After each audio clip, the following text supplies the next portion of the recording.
Alright, it's time to play Bloodstained Ritual of the Night. This is Grey Fox 37, and we're going to be doing a blind run of this, of course. I did get an opportunity to play this during my lunch and breaks during work, and it's pretty fun. It's bringing back Castlevania nostalgia, and I like it so far.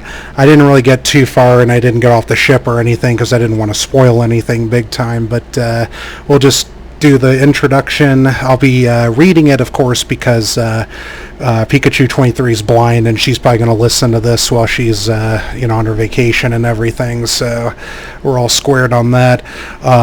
So I'll start playing now, and we'll just do this blind and see what we come up with. So let's get this party going. Before I do that, I wasn't able to get this to stream on any of my channels like Facebook, YouTube, or Twitch. I don't know why. It asked me to log in, but it wouldn't do anything else, so I'm just going to record it and post it, unfortunately. So let's get rolling now.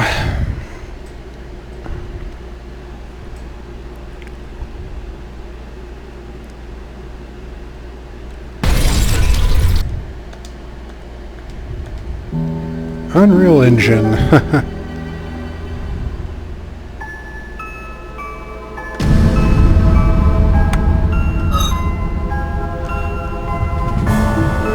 So unfortunately, I wasn't able to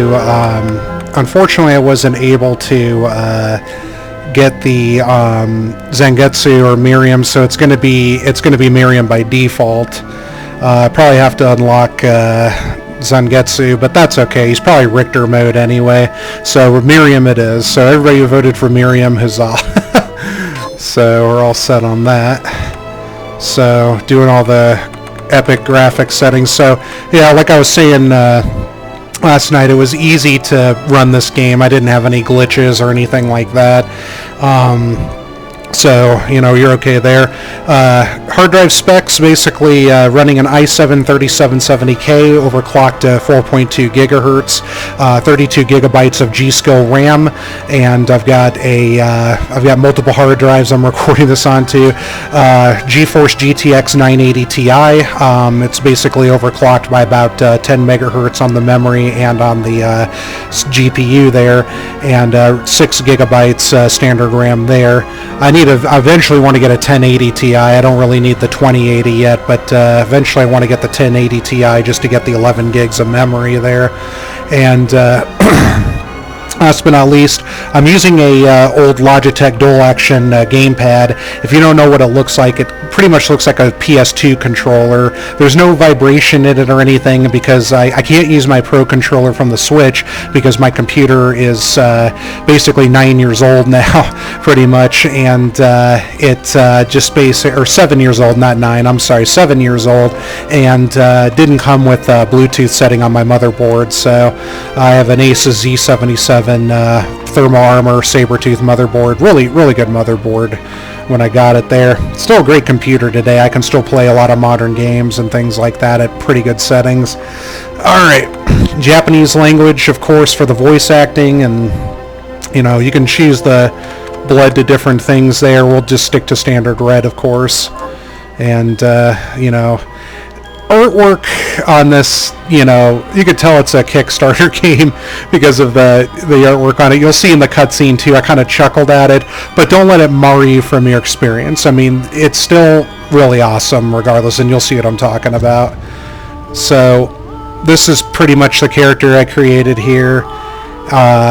Like I said, I didn't save any of my data or anything of that nature due to the fact that I didn't want to get too far into the game, but I did make it to a save point at one point, then I just stopped and things like that. I think I leveled up to like 4 by just going back and forth just to kill some time and get used to the combat. There's a lot of weapons in this game, even in the beginning, and there's a lot of pretty nifty spells too. But let's just get off the ship. Hopefully I don't die or mess up or anything like that, so let's get this party started.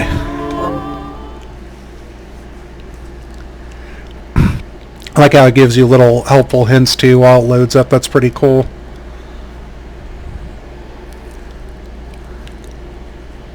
That's a pretty long load. Okay. The Industrial Revolution ushered in a new era that threatened to transform the values of men. No longer would spirituality be their compass, but not all welcomed the change. In 1783, just as the fires of the Laki eruption had plunged all of Europe into an ashen darkness, a horde of demons spilled from the shadows and fell upon city after English city. It was a message. What was that artwork?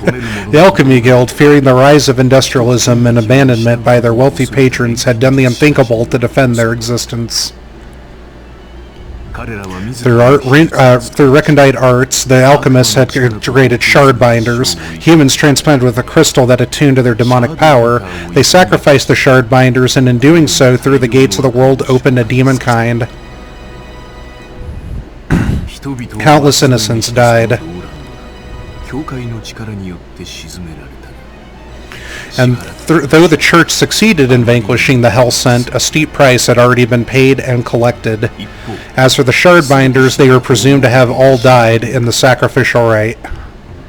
However, 2 survived.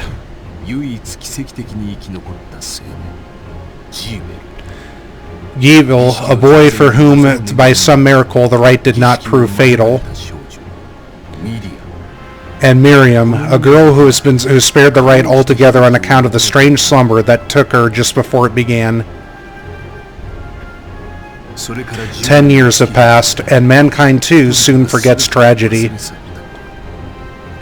The demons have returned, presaged by a great castle. And on this very hour, Miriam awakens. Upon learning Giebel as the architect of this new Bloodstained ritual, Miriam and the alchemist Johannes set forth for the accursed castle.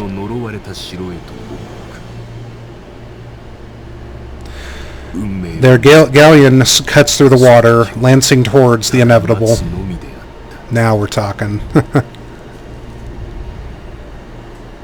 So yeah, kind of a cookie-cutter artwork in the beginning, but again, don't let it deteriorate you from the game that awaits you.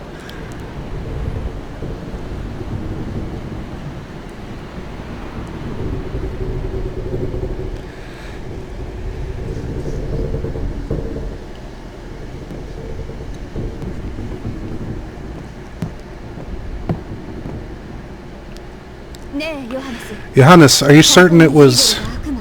I love her voice. Her Japanese voice is nice. It was Giebel's doing, Miriam, no mistake. It's so hard to believe I wouldn't have been be alive if not for him. He's a good soul. I know how you feel, but the facts are apparent. Now, his voice kind of matches it. It should have been a little deeper, but, his English voice is a bit better. But anyway. And the hell that endured 10 years ago would break the best of souls. Miriam, I want you to know that I'm sorry. What my brother subjected you to, there's no forgiving it. It was their transgression, not yours. You always took care of us.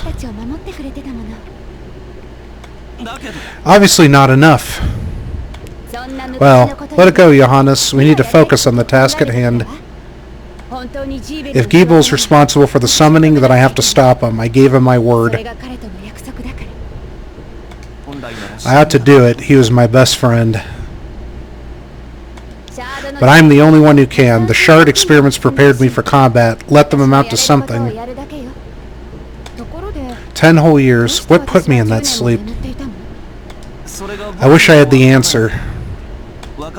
All I know is that the spell that stopped time for you was advanced arcane. But by observing the ebb of the magic hold on you, I was able to predict exactly when you would wake up. Oh, I see. Well, make a landfall soon. You should get ready. I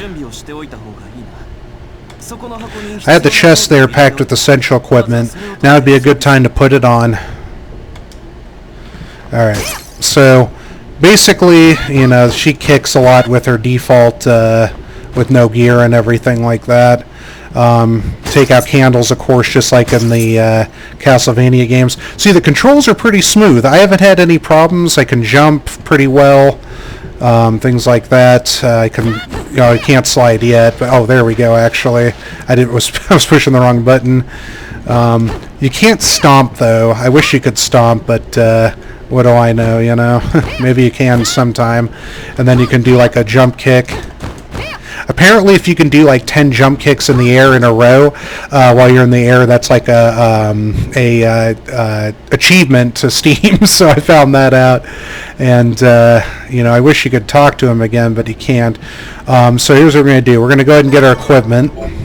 So you press your start button, whatever you have that set for there, and when you go to equipment, you get kung fu shoes or you get a knife. Now, I like bladed weapons, but I'm going to use the Kung Fu shoes because it has a better range, so we're going to do that.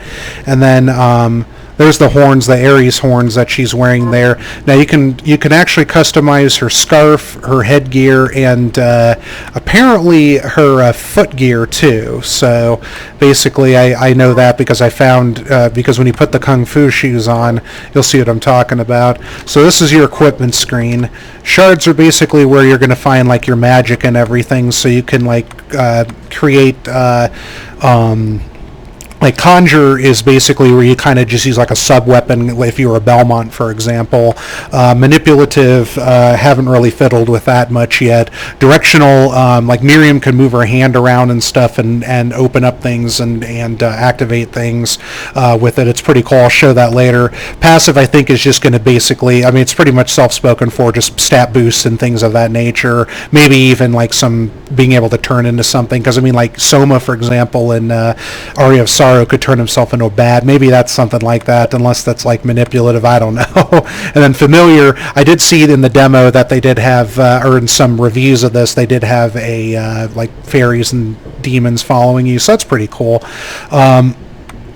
Stat screens over on the left there, resistance. Pretty nice that they put that there. I think that's really cool that they got. Oh, pardon me, I had a protein shake after I worked out. Probably, it's good that they have it so detailed. I love the pictures, and it's really easily readable and things like that. So, inventory basically is self-explanatory. You got your potions, food. Apparently, there's like diets that you can go on in this or something that'll give you it's probably going to give you more health or something. But when we start configuring and creating new things, we'll see how it works and everything. And I guess that's ore, keys. You get books in this game. There's like bookcases. I did run into one, and apparently they're supposed to teach you like new techniques and things. I actually learned one on my own with the Kung Fu shoes. I'll see if it'll let me do it when I'm done here. Archives is basically going to go, so this will cover like your basic stuff, like your percentage of collecting all the items in the game, shards, etc. So here's, I guess this is the, it keeps a list of like who drops what, which is pretty cool. Then I guess you'll be getting quests, probably from some of the people in the villages, or in the village before the castle. I did see that when I watched a demo, but I don't remember much about it except for that part and a few other things. I know the boss we're coming up to and things are gonna, do that. I guess this is the alchemy page where you can create things with materials that you find. So it'll just tell you like what you need in order to do that. So that's pretty cool there, that it gives you a couple, that you can already set off and everything, and then you got a shit ton to discover, and more food there. Like I like that pizza dough. That's pretty cool. I like that. Crepe dough, red bean paste. Yeah, it's not a Japanese game without red bean paste, of course. And like consomme, crepes. I love it. This is awesome. This is really awesome. Yeah, it looks like you can build gold and sulfur for gunpowder, because I know there's guns in this, and that teaches you how to make some weapons. I'm really looking forward to crafting some stuff. I can't wait to get all of this pretty much set. I wonder if this is because I pre-ordered that they did all this, or if this is just standard. I don't know, but I like it. I like how they reveal a couple things. So, what's this, like cowboy hat? Oh yeah, pirate hat. That I did see that in the demo. That made me kind of chuckle there. Should have a fedora. I'd love to put Miriam in a fedora. Ooh, fanboying. Then you got all this pretty cool armor here, and then rings. And something's up with my joypad.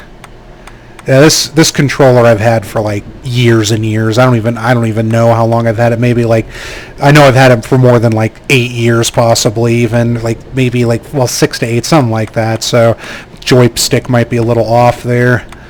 Bunny scarf.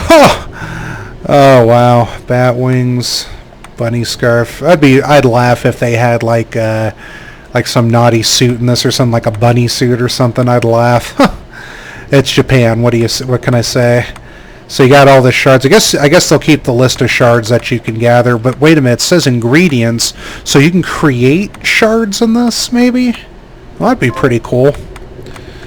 All right, that's the. Oh, okay, here's the compendium. Of everything here. So let me just, I'm going to read this off just for Pikachu. So, Miriam, a shardbinder who has lived for 18 years, has been frozen in time for another 10.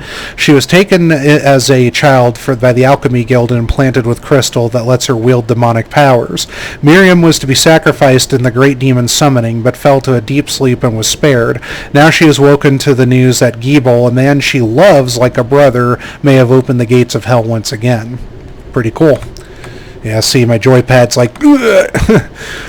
Johannes, a former member of the Alchemy Guild, unaware of the organization's darker plans, he befriended Miriam and Giebel, who were close in age. After the guild's demise, Johannes allied himself with Dominique and the Church, using his skills as an alchemist to learn more about the shards and predict when Miriam would wake.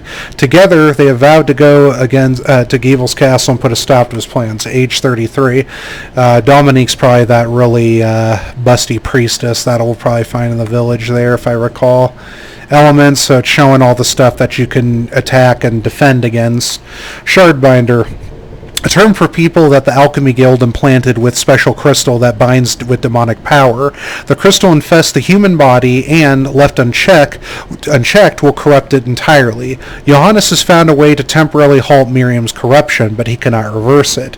The Alchemy Guild sacrificed most of the Shardbinders using their demonic connection to open the gates of hell. Alchemy Guild, known as the Spiritus Aureum, the guild once possessed great influence over the aristocracy, but their power began to wane at the dawn of the Industrial Revolution. Desperate, the guild's top members called forth a horde of demons to prove the need for their existence.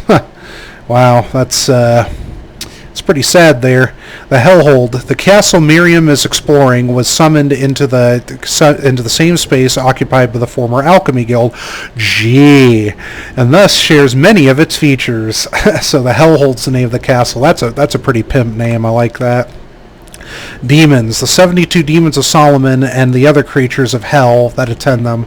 So is it 72 enemies altogether, or is this going to be 72 bosses? I doubt 72 bosses, but one can dream, That's pretty cool. I like this. I like how they have this history here for people. So that's pretty awesome there.